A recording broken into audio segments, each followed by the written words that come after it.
Yo, what's good, my great sages? It's your host, Sage the Samurai here, now here today to bring y'all another part to the What If series, to What If Asta was Minato's reincarnation.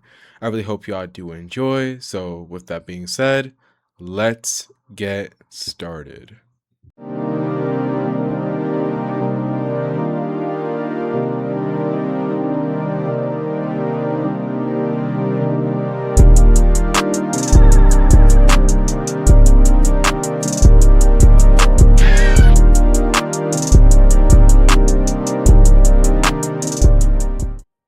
Alright, so following the events that happened in the last part, we will now enter into the present. As we see the capital in chaos, smoke curled from toppled buildings and the sound of distant screams mixed with the clashing of magic and steel. Within the midst of all this, we will see that in the banquet hall, the captains and the magic knights gathered, urgently discussing about how to counter this sudden attack, as spells flickered from their hands, maps littered the tables, and tense voices overlapped as they tried to coordinate a defense. Meanwhile, Noelle would be seen lingering near the back, quiet as always, listening to the discussion, although her thoughts drifted for a brief moment, as she would be searching the room for a familiar figure, only to see that he wasn't there. As she would be murmuring Asta's name under her breath, as her brow would then furrow in worry. Where could he be? She would mentally say this, as she had come to rely on him as not only as a comrade, but as someone she could trust in moments like these. As now turning to elsewhere, we will see Asta as he was already in motion, darting through the streets of the capital at impossible speeds, cutting down any undead or hostile creatures in his path, as his movements were precise, calculated, yet fluid, almost like dancing between attack and protection. As civilians scattered at his commands, his presence giving them the courage to escape the chaos, as turning sharply down a narrow street, this is where Asta's eyes widen. As ahead of him, he will see a man of average height, with long, messy, light purple hair and a piercing blue eye, as he had his hand raised, ready to strike at a little girl cowering in the corner. And without a moment of hesitation, Asta surged forward, palm outstretched. As it will be here at this very moment that we will turn to Radius, as we see an impact hit him squarely in the chest, sending him crashing into a wall with a defining boom. As you will see him cratering into the wall, with dust and debris filling the air as he struggled to regain his footing. Meanwhile, a short distances away, we will see Asta as he stepped protectively in front of the girl, his expression rare as he had a glare on his face with an unspoken warning. As right beside him, you'll see the girl still trembling as he decides to lessen up a little bit before kneeling in front of her and then offering her a gentle yet calming smile, reassuring her that he won't let anything happen to her, which causes the girl to be, relieved that she ends up thanking him. As once this was taken care of, we will see him turn his gaze back to Radius and Asta's eyes hardened again. From his grimoire, he drew a single dagger that pulsed with ominous black shimmer of anti-magic. Meanwhile, Radius groaned as he would be coughing up blood, his confusion and pain clear as he struggled to comprehend what the heck just hit him. What hit me? He muttered, clutching his sides, then his eyes locked onto Asta. Recognition and perhaps rage flared. You a magic knight? Well, let me tell you something, that little weak blow won't do anything. It can't keep me down. As he would say this, he would try to force himself to gather his magic, ignoring the searing pain, but before he could form a single spell, Asta would vanish. As in an instant, a cold steel would then press against Radius' throat, as is when a voice would then ring out. Don't even think about it. A calm yet deadly voice would say as the dagger's edge bit lightly into Radius' skin, giving him a clear warning. Radius' eyes widened, his body tense as every instinct screamed in fear. Who the hell is this kid? As Asta's gaze was unrelenting, serious, and sharp. Okay, you're gonna answer my questions, and depending on your answers, you might just walk away from this alive. Pale and trembling by this point, Radius nodded shakily. I'll tell you anything. Just let me live. As sensing the lethal intent radiating from the boy before him, he knew that if he were to mess up even a single thing of what he was gonna say next, his life was gonna be on the line. But right before Asta can get into questioning, this is when footsteps would an echo nearby, faint but steady. As Asta's eyes flickered briefly, as this is when he would then see Noelle approaching, as her voice would then reach him. Asta, is everything okay? She would ask with worry creeping into her tone, as without breaking his hold on Radius and still having his attention on him, this is when Asta would then speak firmly, almost like an order. Look after her, I'll find out who's behind all this. He'll say this to Noelle, but right before he can begin interrogating, this is when another set of footsteps then approach.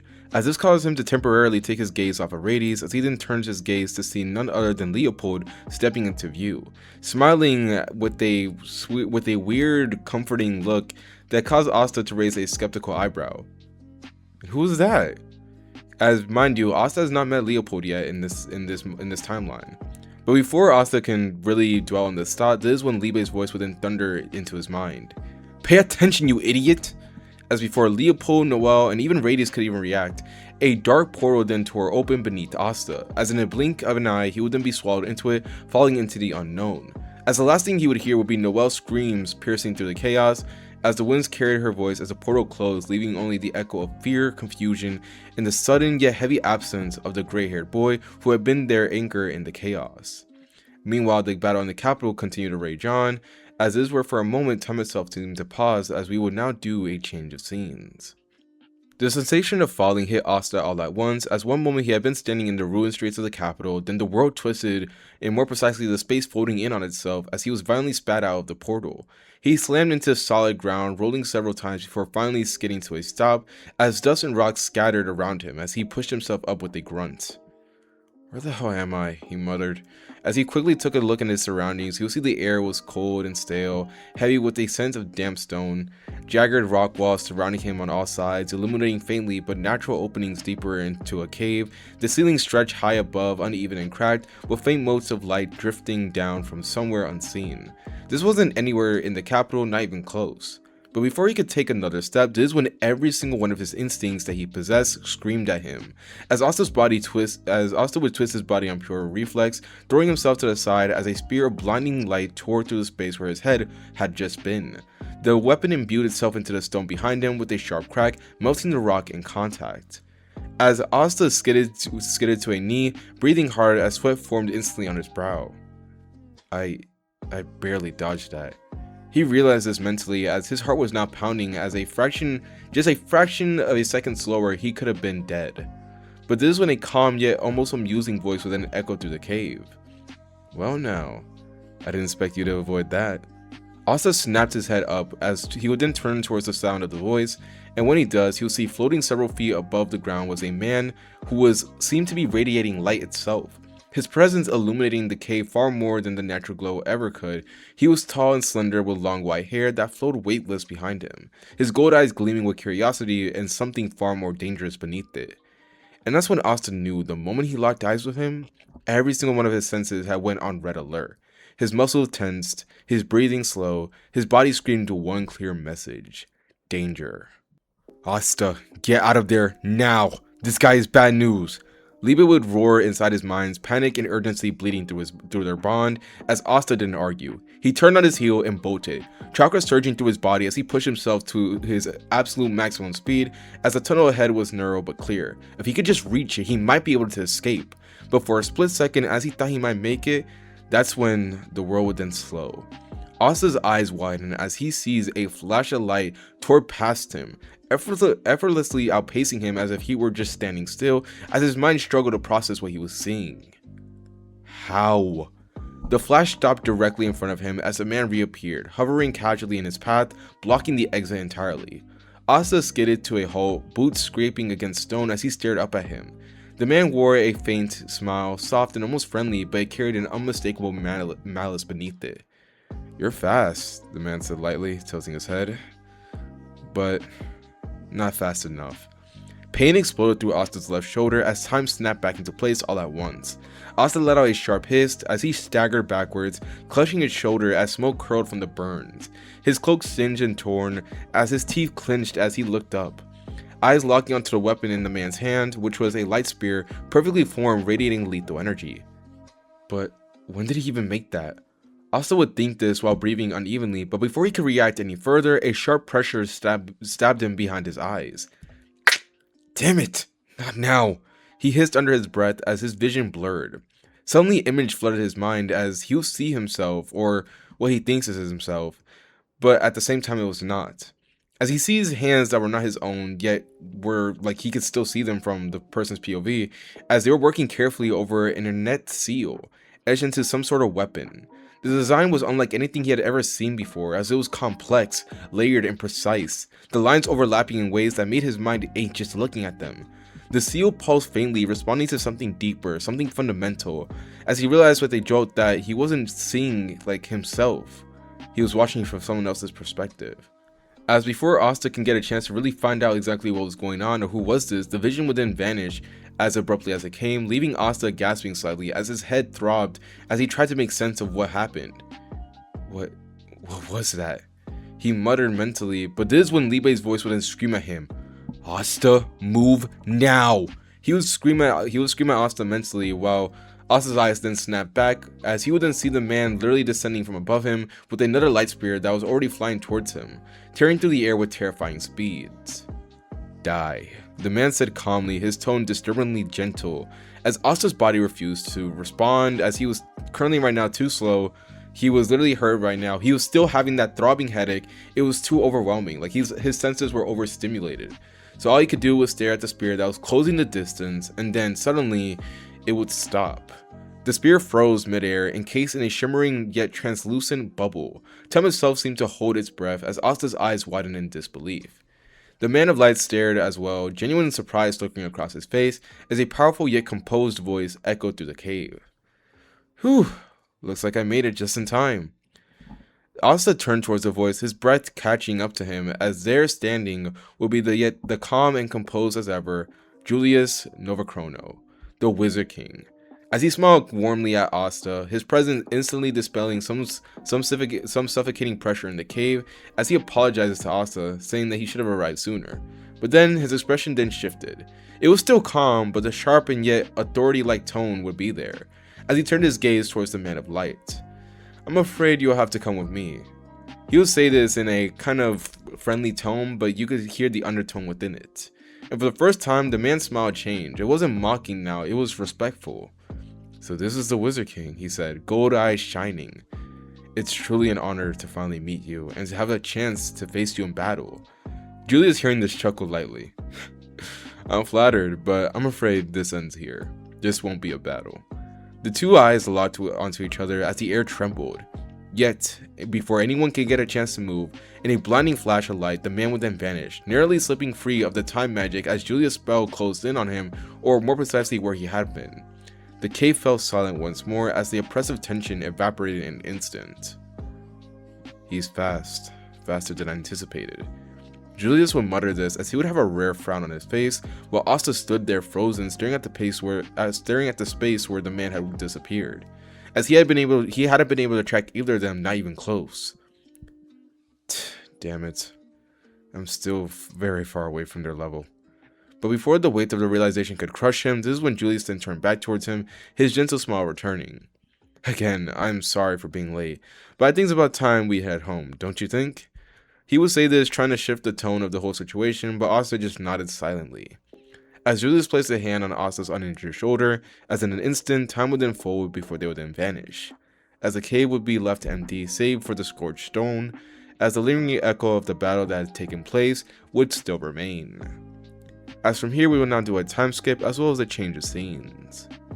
So now flashing forward to when Asta and Julius arrived, this is where we'll then see the rest of the events for this arc then play out pretty similar to the main timeline. As once there, this is where Asta will be checked on by his friends, as Julius will then give the announcement about the Eye of the Midnight Sun, their organization, and more precisely about what the leader is, or again more precisely what his magic was, which was a light magic user. As naturally this causes immediate worry to be spread across the Magic Knights, but this is when Julius once again encourages them, saying that they will face this threat and that they will overcome it. As this causes all of them to then resolve to get stronger, but while all this was happening, we will see Asta silent, as by this point now his mind was going through multiple calculations and a bunch of other things that were rippling through his mind, as currently right now he just can't help but replay that fight again and again. The flash of light that outpaced him so easily, the burning pain in his shoulder, the helplessness of being unable to move as death closed in, and the sheer yet overwhelming gap between himself and the man who wielded light. And that's not even including the Wizard King. I couldn't even follow them. Not the Wizard King, nor the man. Asta, for the very first time in a long time, had actually felt like, he was outclassed. Which was something surprising, as even at a young age, Asta felt himself being way stronger than he really let himself to be known for. So this was the very first time that he had ever been outclassed. But even with all this, Asta did not, falter. He did not feel frustrated. No, he felt true clarity at this very moment. He understand that he had a flaw. He understand that he wasn't at the level that he wanted to be, and he understand that he still had a long way to go. But even besides all that, he decided to resolve himself quietly to become stronger, no matter what it took. As to Asta, there was one thing that was absolutely certain. The next time that he faced off against the Abduminite Sun, he wouldn't be so helpless, and he will be able to beat them. As from here, this is where we will now do a time skip to a week passing quietly after the chaos at the capital. We will see the Cobra Kingdom as it returned to a fragile sense of normalcy. As at this point now, the streets were being repaired, rumors spread, and the Magic Knights continued on with their duties. But yet beneath all the calm and everything, we will see the whispers of the Abduminite Sun lingering, as among those who had witnessed the attack firsthand, the unease had never fully faded. But we're not focusing on the capital for now. No, we're focusing on a much more familiar area. I'm talking about the lesser known Market District. As tucked away behind twisted alleys and, a bunch of storefronts, you will then see the very familiar blacksmith shop that Asta went to earlier. The air inside was thick with the scent of metal, oil, and smoke, yet the steady heat of the forge radiated through the stone walls. We will see Asta as he stood near the counter, arms crossed loosely, with his eyes wandering around the store while he waited. Besides him, we will see Finro as he leaned closely, just casually propped against a pillar, spinning a small spatial cube between his fingers out of habit. So, you never actually told me why you wanted to come back here. Finro said this, breaking the silence, his tone light but curious. Yeah, I know. I just needed something, Asta said softly. That's it? You drive me into a hidden market just for that? Finro would ask this with a raised eyebrow, but Asta continued, now looking at him with a deadpan expression. I didn't exactly drag you. You kind of insisted on coming. Now, Finro immediately became defensive, saying that that's like he had the right to be concerned and everything about his kohai disappearing into a shady district. But Asta just glanced at him with a smile and didn't say anything else, as after all, he was here for one important reason, and that was it. Before the conversation could continue, the sounds of footsteps echoed from the back of the shop. The blacksmith emerged from the curtain, as there we will see that in his hands would be a sturdy wooden box, warm but well crafted, with metal claps holding onto it shut. Here you are, sir, the blacksmith said as he set the box down on the table with a solid thunk. Everything you asked for, he would say as he wiped the sweat from his brow and let out a short sigh of relief. I'll be honest with you, I've never quite built anything like this before. It took some figuring out. Asta immediately stepped forward and thanked him before sincerely just bowing his head slightly and then opening the box. Now Finro leaned in, curiosity finally getting the better of him. Alright, now you really got my attention. What did you order that has him looking like that? He would ask this with genuine curiosity, but Asta didn't answer right away. Instead, he opened the box carefully and looked inside. As there, we will then see a set of kunai, as they'll be rested along one side, while on the other side, we will then see multiple sharp shurikens. As Finro blinked, looking at these rare weapons, as he had never seen anything like it. As he would question Asta about what they were, but Asta just hummed thoughtfully as he didn't reach into the box, as he was more focused on one more thing that was at the center of it. As that was a full set of 3-bladed kunais. As the moment he picked up one, something subtle would then change within him. As he turned it slowly in his hands, examining the craftsmanship, the weight, the balance, the way the metal felt against his skin, as for a moment he couldn't quite explain the feeling, but it felt right, familiar, as if he held something like this countless times before. A small smile tugged at his lips while Finro noticed immediately. You look way too happy about this kind of thing. You sure you didn't secretly grow up as some kind of assassin? He commented, but also just laughed quietly. Nah, but I just feel like, it suits me. After this, he tightened his grip around the kunai for a moment before carefully placing it back into the box. As this is where the faint hum of anti-magic responded to his presence, subtle but unmistakable, as if acknowledging the new tools. The blacksmith watched with interest, telling Asta that if he needed more adjustments just to come back here, as he was curious about how those things were gonna work out. With Asta nodding, as with that, the box was secure, as this is where we were now gonna do a change of scenes, as well as a time skip. So turning to later on, following Asta getting his equipment, we will then turn to see him and Finro once again. As by this point now, Asta will be thanking Finro, with Finro saying it was all okay, but this is when Asta will then ask him what exactly was the real reason he decided to accompany him. As after all, Finro usually was not the type that wanted to hang out with Asta, since he was usually busy trying to get with another girl. And this caused Finro to, nervously try to, remain true to his act, saying that, he was here to help his kohai and nothing more. But after Asta then sends him a knowing look, this causes Finro to sigh as he admits that he wanted Asta to join him in luck, as they were planning to all go on a mixer. Which Asta, hearing this, decides to sigh, as, he should have expected this. But then again, as a thank you to Finro, he decides to go. As from here, this is where we would then see Asta then meet Rebecca, as this whole event ends up playing out the exact same way. Well, not the exact same way, as the one difference here being the fact that Asta is genuinely a gentleman, as after all, he was raised by his sister Lily, and he didn't have that big crush on her. So that means that he was actually able to learn and study, and, get proper manners, basically. So he's able to actually treat Rebecca nicely, be nice to her, have a good conversation much earlier on, that ends up leading to the event being much more pleasant. But that doesn't stop Asta from knocking out the drunk guy that was trying to hit on Rebecca and even trying to forcibly grab her, as this ends up leading to them leaving the restaurant and eventually Asta deciding to, pay a visit to Rebecca the next following day, as he promises her to go and visit her and her siblings, which causes Rebecca to be really excited as she says she's looking forward to it. Meanwhile, a short distance away, hidden among the buildings and shadows, we will see Noelle watching the two of them from afar. Her hands clenched at her sides as she turned away, cheeks warm and heart unsettled, as she'll be trying to convince herself that she had no reason to be here and that she wasn't jealous. But let's be honest, she really was. As from here, we will then turn to the following day, as this is where we're now going to turn to the present moment. As currently, we will now see Asta, as after being dropped off by Magma, he will be spending his time here at Rebecca's village, getting to know her and her siblings, as he will be playing along with them, as well as some of the other village kids that decide to, check out the cool magic night they decided to visit, and even some kids from the church. As we see Asta enjoying his time, as it reminded him when he got to spend time with his siblings, but while he will be enjoying his time here and, having fun, this is where, without warning, every instinct that Asta had screamed at him. As before anyone could register the danger, Asta moved. He grabbed Marie, who was playing right beside him, as he decided to, twist his body sharply, stepping to the side as a beam of light shot past where his head had been just a few moments earlier. And to say where his head had been would be an understatement, as it really just hit the entire area where he was legit standing. As the beam tore through the air, slicing cleanly onto the ground behind him, as the village froze, like, everyone watching the scene would actually freeze up, as Asta landed firmly, yet placing Marie behind him, crouching protectively in front of her as his eyes snapped towards the source of the attack. As standing a short distance away was none other than Gauche. Hatred burned openly in Gauche's eyes as he stared at Asta. Die. But before he could do anything else though, this is when a crushing pressure would then slam down on him. It felt as if the air itself had turned hostile, as a killing intent would be wrapped around him, suffocating him. As Gauche's thoughts spiraled in panic as he wondered why he can't move.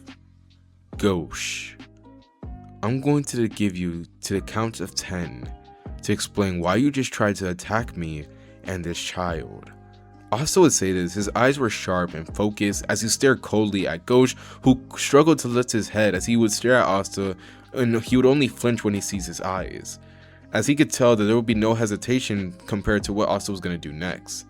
Shakily, this is when Gauche would then mutter that Asta was getting in the way and that he should die for interrupting his time with his sister, and the words were like, these would hung in the air for a few moments, pausing the entire event, as Asta stared at him for a few seconds longer, and then just exhaled sharply as the pressure vanished, while Asta just rubbed between the space between his eyes in frustration as he would be staring flatly at Gauche with a deadpan expression.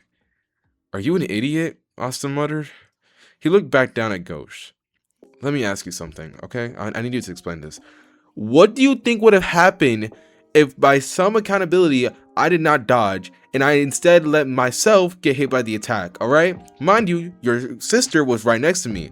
So, do you not think at any moment you could have hurt your sister too?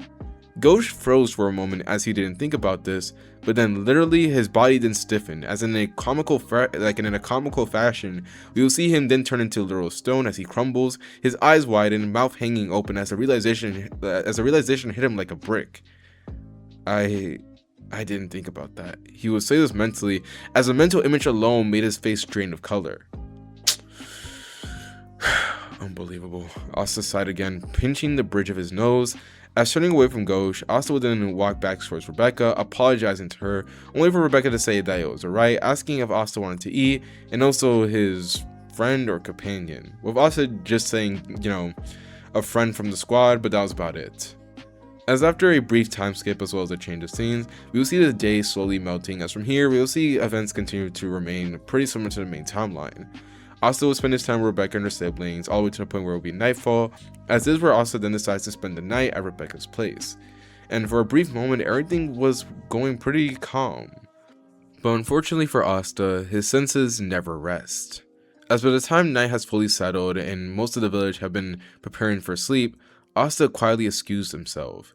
He stepped outside, the cold night air brushing against his face as the moon hung low above, illuminating the rooftops and casting long shadows across the ground. And that was when he felt it. A disturbance, subtle but wrong. Asta stopped walking as he then looked into a far-off distance. Far from the warmth of the village center, two figures would then emerge from the darkness at the outskirts.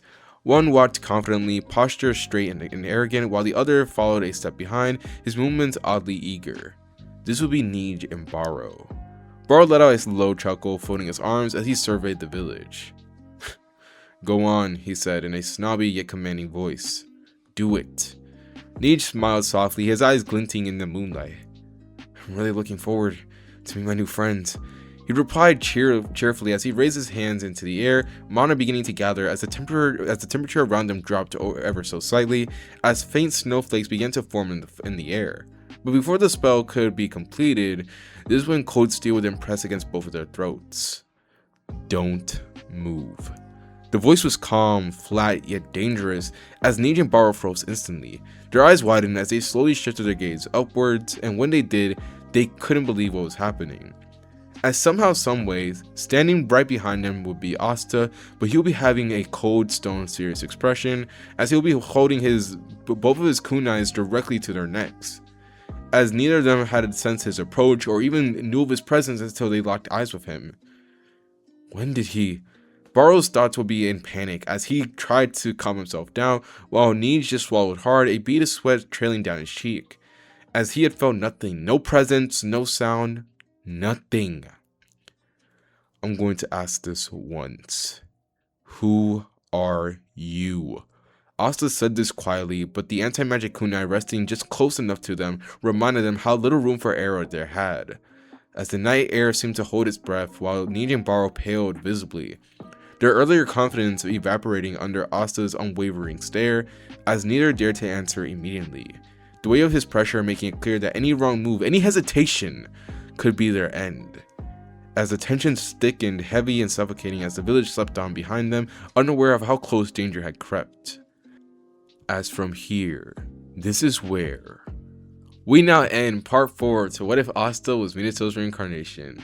Thank y'all so much for tuning into this What If. I really hope y'all do enjoy. Sorry for taking a short break for not posting the videos and everything, but I had been busy with school, so I had to go ahead and tee up on that a little bit. But yeah, y'all, I'm here probably posting part 4. Gonna be trying to post part 5, after tomorrow, but we'll see, But I am trying to get my videos out more consistently, and the closer we get to the What If movie, the better. And also, I've also thought of new ways to make What If movies too, which means that I might potentially go back to, making them much more quickly, while also doing these part series too. So, there's a lot of upgrades I'm planning to make to the channel, and I'm just trying to find out which one is gonna stick, But yeah, y'all, it's your host HD Samurai here, and he's signing off. So, peace and have a lovely day. Colors.